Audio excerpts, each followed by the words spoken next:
पाठ हरायो? वास्तवमा यो प्रश्नको जवाब हामीले खोज्नु जरुरी छ।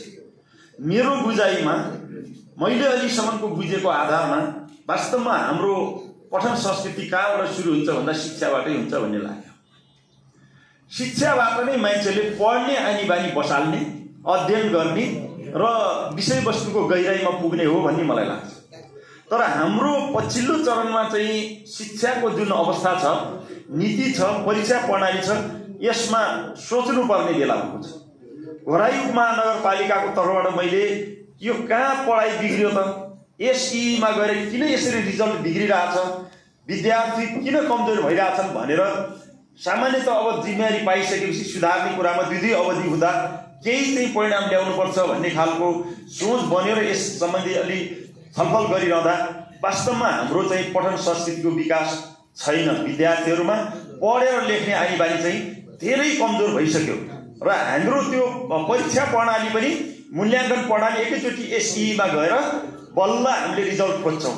तलैबाट रिजल्ट खोज्दै गएर कमजोरलाई कमजोर छ यसलाई सुधार्नुपर्छ, राम्रोलाई अपग्रेड गरेर यसलाई चाहिँ थप अझै प्रगतिको लागि अगाडि बढाउनुपर्छ भन्ने जुन हिजोको थियो त्यो प्रणाली बरु अलि प्रभावकारी चाहिँ थियो शिक्षामा भन्ने मलाई लाग्छ।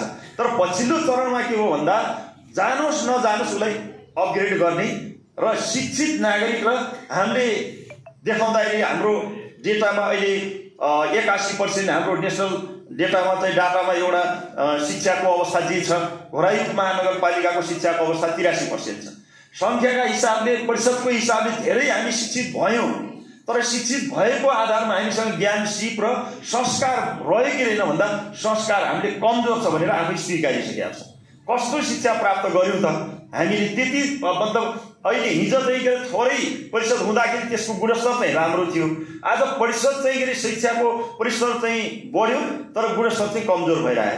त्यसले गर्दाखेरि अलिकति पठन संस्कृतिको संस्कार विद्यार्थी कालदेखि बिग्रियो। त्यस कारणले हामीहरूले परीक्षा प्रणालीमा सुधार गर्नुपर्छ भनेर कक्षा 8 को परीक्षा यसपटक हामीहरूले अन्तर्विद्यालय परीक्षा गरायौँ। किनभने एउटा विद्यालयको विद्यार्थी अर्को विद्यालयमा गएर आफ्ना शिक्षकले जसले पढायो उसले चाहिँ जाँच्ने कुरामा पनि, परीक्षा गराउने कुरामा पनि, क्वेसन बनाउने कुरामा पनि गाँठ दिन हुँदैन। बल्ल थाहा हुन्छ कि विषय त एउटै हो भनिसकेपछि हामीले त्यो काम सुरु गर्दा अहिले बल्ल विद्यार्थीहरूले पढ्न पर्ने रहेछ। विषयगत टिचरले मेरो विषयमा खेल्यो त्यस कारण मैले पढाइरहन्छु क्या भन्ने उहाँहरूलाई लाग्ने स्थिति भयो। अर्थात् मैले यो चिज गरिरहँदा म केही स्कुलको अनुगमन गरेँ, गर्दाखेरि के छ सर अहिले चाहिँ तयारी भन्दाखेरि सरहरूलाई पनि धेरै तातो परेको देखेँ मैले। अन्तर्विद्यालय परीक्षा हुन लाग्छ, स्कुल बदनाम हुन्छ कि म बर्बाद हुन्छु कि भन्ने कुराले उहाँहरूले बिहानै विद्यार्थीहरू पढाउन सुरु गर्नु र विद्यार्थीहरू पनि बिहान पढ्न आएको मैले चाहिँ देखेँ। अनि एक दुईवटा स्कुलमा सर के छ त चाहिँ अवस्था, विद्यार्थीहरूको परीक्षा राम्रो हुन्छ भनेर सोद्धाखेरि सर अहिले केही विद्यार्थीहरू रिडिङै लाउन जान्दैन भन्नु। हेर्नु, साइन्स मैले मरिकै घटाउँछु तर रिडिङै लाउन नजान्ने विद्यार्थीले कस्तो शिक्षा हासिल गर्ला? हेर्नु न, 8 कक्षामा पुगेको केही विद्यार्थीहरू रिडिङ लाउन जान्दैन, नेपाली पढ्न जान्दैन भनेपछि कस्तो शिक्षा दिएर थियो त? त्यो 1 देखि 7 कक्षासम्म आउँदा राम्ररी पढ्न नजाने विद्यार्थी लग्दै गएर एसईमा रिजल्ट पढ्ने तरिका कति बर्बादतिर गइरहेछ भन्दाखेरि यस्तो शिक्षाले कस्तो खालको संस्कारको विकास गर्छ, कस्तो खालको विकासको प्रतिफल दिन्छ र हामीले आशा गरौँ जो हामीलाई भने जस्तो भाषा आओस्, शब्द आओस्, अनि हाम्रा चाहिँ के अरे त्यही खालको सामाजिक र आर्थिक क्षेत्रको विकास होस्। वास्तवमा समस्या भनेको हाम्रो शिक्षामा छ। हामीले हो सरस्वती हेर्दाखेरि केही जस्तो लाग्दैन, तर सत्य कुरा के हो भने हाम्रो परीक्षा प्रणाली र यो पढाउने व्यवस्था र पढ्ने कुरामा विद्यार्थी किताबको वास्तै बिस्दै रहन्छ भन्ने कुरो मैले अहिले बुझेँ। त्यस कारणले गर्दाखेरि अब हामी 5 कक्षाको परीक्षा फेरि पनि गराउँदैनौँ। अझै पनि बालबालिकालाई हामीहरूले तल चाहिँ के अरे अझै धेरै प्रेसर दिन हुन्न कि जस्तो भान परिरहेछ। हामीले हिजो 5 कक्षामा पनि त नगर स्तरीय जिल्ला स्तरीय परीक्षा गरेको, अनि 8 मा पनि गरेको, एसईमा जाँदाखेरि धौधौको निस्किने चाहिँ एसएलसी थियो। अनि त्यसको बेलामा पढेको मान्छेको अवस्था हेर्दाखेरि त कति किताब पढिन्थ्यो, कति अध्ययन गरिन्थ्यो, कति नम्बर ल्याउनका लागि प्रयत्न गरिन्थ्यो भनेपछि हामीले नम्बर ल्याएको भन्दा धेरै पढ्थ्यौँ। त्यस कारणले गर्दाखेरि अहिले विद्यार्थीहरूलाई नम्बर ल्याउन केही ठुलो कुरो छैन। गोदावरी मोबाइल झिके पनि एन्सर आएको छ, अनि लौ आफूले पढ्न नजाने च्याट जिपिटीलाई यो भनिदिएको छ, युग त्यहाँ पुग्यो। अब उसलाई आवश्यक पर्दा मात्रै ज्ञान चाहिन्छ, ज्ञान खोज्छ उसलाई। अनि पछि उसलाई उसको दिमागमा ज्ञान छ कि छैन भन्ने कुरासँग सरकारै छैन। चाहियो च्याटजीपीटीलाई यो भन्दै त आयो। हेर्नु त कस्तो खालको एउटा आर्टिफिसियल ज्ञान भयो, जुन मानवीय ज्ञान हुनुपर्ने, मानवभित्र हुनुपर्ने ज्ञान कमजोर भएर गयो। त्यस कारणले गर्दाखेरि म भन्छु अब पनि हामीहरूले शिक्षामा सुधार गर्नुपर्छ। घोरायुग महानगरपालिका त्यो थालेको छ। सहरहरूको हाम्रो शाखाको कुरा गर्नुहुन्छ भने आँट गर्नु भएको थिएन। ओहो सैघाको विद्यार्थीले कहाँ लगेर परीक्षा गराउने, चाइघाटका विद्यार्थीले कहाँ लगेर परीक्षा गराउने, त्यति ठुलो चिन्ता। शिक्षा बिग्रिएको छ, सुधार्नु भन्ने कुरा भन्दा पनि विद्यार्थीलाई हैरान हुन्छ। हिजो बाटोघाटो छैन, त्यो गाडी मोटर चल्दैन थिए, अनि आफूले झोलामा खर्च बोकेर भाँडाकुँडा बोकेर स्टोभ बाल्न नजानेर कति हैरान भएर परीक्षा दिन आएको हो। त्यसको बेला पनि राम्रो शिक्षा भयो। अब उसले परे बाआमाले मोटरसाइकलमा छोडिदिने, अनि घर ग्यास बालेर भात पकाएर दाउरा कहिले फुक्न नपर्ने त्यस्तो अवस्थाका विद्यार्थीहरूलाई अहिले परीक्षा दिन सक्दैन।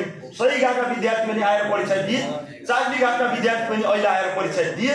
लास्टमा सबैभन्दा राम्रो सामुदायिक विद्यालयको परीक्षा रिजल्ट त चाँदीघाटको आयो नि त। आखिर चाँदीघाटको रिजल्ट त्यसरी किन आएको भन्दाखेरि हिजो त त्यही परीक्षा गराउँथे जस्तो लाग्थ्यो। अब त्यो ठाउँमा विकल्प छैन। त्यसले गर्दाखेरि पढ्ने संस्कृतिको विकास हामीले सुधार गर्दैछौँ। आगामी दिनमा अझै शैक्षिक सुधारका लागि हामीले सरकारको तर्फबाट गर्ने काम गर्छौँ। र यो पुस्तकालय वास्तवमा कहिल्यै पनि यो चाहिँ कमजोर हुँदैन र यसको महत्त्वहीन पनि हुँदैन। सदैव पुस्तकालयको महत्त्व हुन्छ। बरु युग अनुसारको प्रविधिको प्रयोग होला, तर पुस्तकालयको महत्त्व हुन्छ। हिजो अत्यन्त अभावबाट गुज्रेको बेला पनि सरकारले सपोर्ट गरेर घोरायुग महानगरपालिकाले म आउँदाखेरि पनि, म निर्वाचित हुँदाखेरि पनि घोराईले केही रकम दिएर यहाँको कर्मचारीलाई यसो हेर्नका लागि 2-4 पैसा व्यवस्था गरेर चलेको यो चाहिँ पुस्तकालय मलाई थाहा छ। सरहरूले अरू केही माग्नुहुन्न थियो। गत वर्षको जस्तै यहाँ कर्मचारी राख्ने चाहिँ नछुटाइदिनु होला भन्नु। कम्तीमा हामी आत्मनिर्भर बन्नुपर्छ, परनिर्भर होइन। चाहे त्यो व्यक्ति होस्, चाहे त्यो सङ्घ संस्था होस्, चाहे त्यो अरू कुनै चिज होस्। हाम्रो बानी के छ भने अलिकति कम्तीमा आत्मनिर्भर हुँदै जाँदाखेरि अरूको भर पर्न हुन्न है। हामी हात थापिरहन पर्दैन। कति बेलासम्म थाप्नुपर्छ, जति बेला हामीलाई समस्या हुन्छ त्यति बेलासम्म थाप्नुपर्छ। सरकार हो, हामीले सहयोग गर्छौँ। यसको भौतिक पूर्वाधार संरचना यस्तो लोभ लाग्दो बन्यो, यसको व्यावसायिक हिसाबले 2-4 पैसा आम्दानीको स्रोत बन्यो। अनि हामी अलिक व्यवस्थित तरिकाले पुस्तकालय भनेपछि सुहाउने खालको भयो। अब सरहरूले अलिकति यहाँ चाहिँ अझै बजेटको व्यवस्था गरिदिन, पर्खाल लगाउन, उता भत्किने ठाउँमा संरक्षण गर्न र अलिकति पार्किङको कुरा गर्नुभएको छ। जे छ त्यो भित्र हामी चाहिँ खोज्नुपर्छ, खोज्छौँ पनि र यसलाई व्यवस्थित गर्नुपर्छ। यो एउटा गहना पनि हो। सदरमुकाम जस्तो, दाङ जिल्लाको सदरमुकाम जस्तो सहरमा यो हाम्रा अग्रज पुर्खाहरूले शिक्षाको महत्त्वलाई बुझेर त्यति चाहिँ के ठुलो योगदान गरेका अग्रजहरू हुनुहुन्छ, जसले जग्गा योगदान गर्नुभयो, जसले चाहिँ के यसमा समय खर्चिनुभयो, सिप ध्यान लगाउनुभयो। आज यी चिजहरूको महत्त्व हामीले चाहिँ आज बुझेरै यसलाई उपयोग गर्ने कुरामा विशेष ध्यान दिनुपर्छ र सरकारको तर्फबाट, स्थानीय सरकारको तर्फबाट हामी सहजीकरण गर्दै आएका छौँ, हामी गर्छौँ। यसको महत्त्व मैले राम्रै बुझेको छु र मलाई चाहिँ के अग्रज अभिभावकहरूले जसरी राम्रो चाहिँ के सन्देश सुझाव सल्लाह दिनुभएको छ, म अत्यन्त आभारी छु। र सही कुरा उहाँहरूले समाजको चित्रको चाहिँ विश्लेषण गरेरै आजको चाहिँ के राम्रो आफ्नो भनाइहरू राख्नुभयो। म यस कुरामा पनि उहाँहरूप्रति म एकदमै धेरै गर्वान्वित छु, गर्व गर्न चाहन्छु, सम्मान व्यक्त गर्न चाहन्छु। र तपाईँहरू जति पनि साहित्यिक क्षेत्रमा लागेर पढ्ने कुरामा आफू वास्तवमा ज्येष्ठ नागरिक मात्रै पढ्ने जस्तो भइसकेको बेलामा केही युवाहरू पनि आएर यहाँ पढ्नुहुन्छ भन्ने खालको र सम्मानित उत्कृष्ट पाठकको रूपमा युवाहरू पनि आएर यदि सम्मानित हुनुभएकोमा म एकदमै गर्व गर्न चाहन्छु।